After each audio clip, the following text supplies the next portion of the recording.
तर good morning भावांनो, जय श्रीराम। आज सकाळी सकाळी लवकर उठलेलो होतो कॉलेजसाठी, कारण की आज आहे ना आपल्याला कॉलेजमध्ये लेट नव्हतं व्हायचं। आज आहे ना आपला प्रॅक्टिकलचा शेवटचा पेपर होता, त्याच्यामुळे कॉलेजमध्ये गेलो आणि कॉलेजमध्ये गेल्यानंतर आपल्याला सगळ्यात पहिले आहे ना हा रोशन भेटला। याचं मॅन्युअल घरी जाऊन गेलेलो, त्याच्यामुळे सर याला पेपरला नव्हते बसू देत।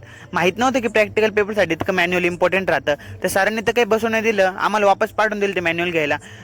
आम्ही वापस गेलो आणि ते मॅन्युअल घेऊन आलो।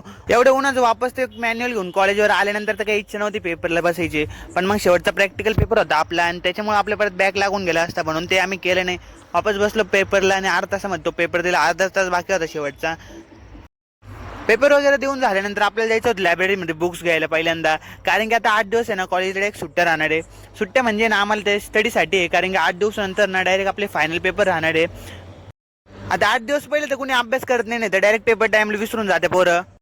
आजच्या ब्लॉगमध्ये इतकंच भावांनो। ब्लॉग कसा वाटला कमेंट करून सांगा। भेटूया नेक्स्ट ब्लॉगमध्ये। जय श्रीराम।